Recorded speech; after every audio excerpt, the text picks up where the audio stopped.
7h30 à l'instant, c'est le moment de la revue de presse sur la matinale Good Morning Cameroun. Donc j'espère que vous êtes encore des nôtres. Si vous n'êtes pas encore parti de chez vous, nous allons vous donner donc l'essentiel de ce que les journaux nous envoient comme message ce matin, amis téléspectateurs. Alors nous allons démarrer aujourd'hui par le quotidien gouvernemental. Normalement, comme on le fait ici sur la matinale. Donc, le quotidien gouvernemental Cameroun Tribune qui consacre sa une ce matin à la barbarie sécessionniste. Donc, le cri des femmes. On va le voir à l'instant en image. Une marche de protestation organisée hier du côté de Boya par des regroupements de femmes vivant dans la région du sud-ouest, en réaction au meurtre odieux commis ces derniers jours par les séparatistes armés. Un acte de courage salué par le gouverneur. Par ailleurs, un émissaire du Premier ministre, chef du gouvernement, est allé reconforter la famille de Siri Comfort Toumazan, tué du côté de Mouyouka, souvenez-vous. C'était le 11 août dernier. La page 4 et 5 de Cameroun Tribune nous ont dit davantage aujourd'hui. Et puis filière aquaculture, une année en eau trouble, l'activité tourne au ralenti par manque d'intrants importés des pays d'Afrique de l'Ouest et même d'Europe. La Covid-19 à l'origine de cette situation qui plombe en ce moment même un secteur qui déjà en proie à plusieurs difficultés. Lire la série de Cameroun Tribune de la page 10 à la page 11 de son édition en kiosque ce jour. Et du côté de Fumban, un meurtre vire à l'émeute. La nommée Aminatou Ndassa Mundem, 61 ans, commerçante, a été tuée par des agresseurs. C'était lundi dernier. L'un des suspects a ensuite été lynché par une foule en furie qui a donné du fil à retordre aux forces de l'ordre venues intervenir. La page 16 et 17 de Cameroun Tribune nous en dit davantage sur cette actualité. Aujourd'hui, mutation est en kiosque ce matin. La ville de Yaoundé fait l'objet de la une du quotidien. La psychose de lundi dernier au Minfopra a atteint d'autres services publics. La page 5 du quotidien Mutation nous en dit davantage aujourd'hui. À la page 4 du journal Nord-Ouest et Sud-Ouest de région du Cameroun, chasse aux armes blanches. Et puis, à la page 15, mondial U17 de basketball, le quart temps du coronavirus est à retrouver dans les colonnes de mutation en kiosque aujourd'hui. On s'intéresse au quotidien Le Jour qui est en kiosque ce jour. Les deux régions du Cameroun, la région du Nord-Ouest et du Sud-Ouest, s'intéressent au journal à sa une. L'achat des machettes réglementé désormais. Le ministre de l'administration territoriale, Paul Atonganji, prescrit également le contrôle des ventes du fer à béton pour une durée de 4 mois.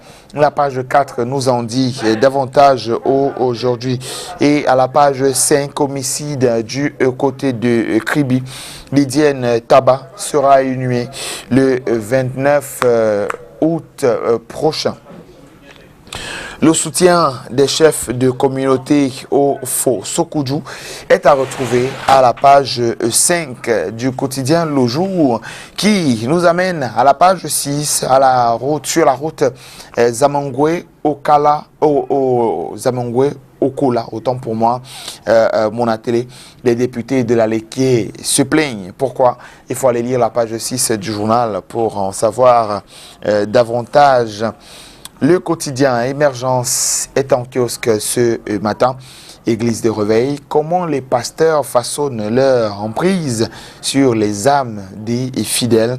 Une enquête a donc été réalisée par le quotidien Émergence à sa page 4 et à sa page 5 de son édition en kiosque ce jour. Et alerte à la bombe, des ministères relèvent le niveau de sécurité.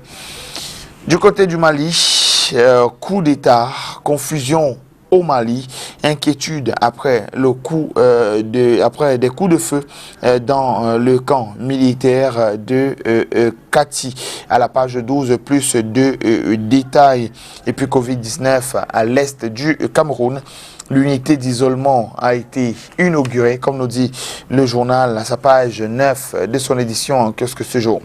La nouvelle expression de ce matin dans son numéro 5283 s'intéresse aux deux régions du Cameroun, la région du Nord-Ouest et la région du Sud-Ouest. Les mesures surréalistes de Paula Tangandji, désormais, se procurer les machettes, les haches et même les fers pour construction dans les régions du Nord-Ouest et du Sud-Ouest. L'acheteur doit obtenir une autorisation auprès d'une autorité administrative. Des décisions qui suscitent donc une foule d'interrogations lorsqu'on imagine dans quelles conditions elles seront appliquées. La page 3 a plus de détails sur cette actualité. On reste dans la crise dite anglophone. La jeunesse est donc sacrifiée d'après le journal à la page 4. La guerre en cours dans les régions du Nord-Est et du Sud-Ouest impacte particulièrement la jeunesse qui crie depuis 4 ans déjà que dure le conflit. Farine de blé, menace sur le prix du pain. La hausse du prix et la pénurie de ces denrées de première nécessité sont annoncées pour une histoire de taxes supplémentaires imposées aux importateurs de blé. Et puis bilinguisme à la page 5. L'Assemblée nationale est donc à l'école. La deuxième phase du programme annuel de renforcement des capacités du personnel a été lancée du côté de Hawaï. Coup d'État, le retour des vieux démons, l'entêtement du président malien à s'accrocher au pouvoir a poussé l'armée et le peuple à emprunter la voie désuète des coups d'État. Malheureusement, comme le constate ici le journal à sa page 12, la nouvelle expression s'intéresse aussi au coronavirus ce matin. Les statistiques en Afrique sont à retrouver dans ces colonnes. Le continent vient de marquer le 6e mois de la maladie à Covid-19 et le virus a progressé à un rythme beaucoup plus accéléré. On s'intéresse au quotidien, le messager maintenant, qui, il faut le rappeler, dans ces colonnes de ce jour, à la page 3 précisément, nous amène vers des remous sociaux, lesquels, c'est dans le Logone et Chari. Et du côté du Mali, à la page 10, l'alternance par les armes, c'est une interrogation dont vous trouverez peut-être... il faut le dire, vous trouverez peut-être les réponses dans les colonnes du journal en kiosque ce jour. Et puis, agroalimentaire, la vraie fausse faillite de Camlet à retrouver à la page 4 du journal ce matin. Selon les administrateurs, l'entreprise serait en pleine reconstruction. On s'intéresse à de l'économie maintenant avec l'économie quotidienne qui consacre sa une de ce jour au premier trimestre 2020. La production de la volaille est en chute, comme le constate le journal dans ses colonnes aujourd'hui. Le journal nous dit que les chiffres ont récemment été publiés dans un rapport de la division des études, de la planification et même de la coopération et des statistiques du MINEPIA.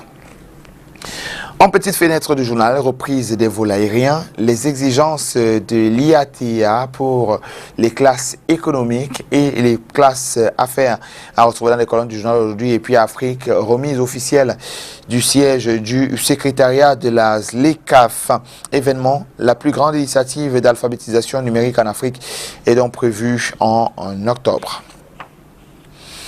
Éco-Matin, notre quotidien économie et des finances, est en kiosque aujourd'hui. Câble ACE, le point d'atterrissement de Orange Cameroun, toujours en attente. 5 ans après s'être engagé donc auprès de l'État à construire dans cette infrastructure dans la ville de Kribi, la filiale commerciale de l'entreprise française de télécommunications n'a pas encore honoré son contrat, privant ainsi le Cameroun d'une 5e concession à un câble sous-marin international, alors que dans le même temps le gouvernement camerounais, à travers le ministre des Postes et Télécommunications, a déjà déposé plusieurs milliards de francs CFA dans le projet. L'enquête de Eco-Matin est à retrouver à la page 11 de son édition en kiosque ce jour. Le journal nous dit que 140 milliards de chiffre d'affaires pour l'assaut de coton pour la campagne 2019-2020. Sur la même période, la Société de développement de coton enregistre ici par ailleurs un bénéfice de 5 milliards de francs CFA. Et dans la zone CEMAC, les crédits à l'économie en repli donc au premier semestre 2019 sont à retrouver dans les colonnes du journal qui est en kiosque. Le journal s'intéresse également au transport intra-urbain qui est donc infecté par la Covid-19. Donc, les postes vraiment très importants des professionnels, les pertes aussi à relever aussi par ces professionnels-là grillés favorisent donc le développement du transport clandestin.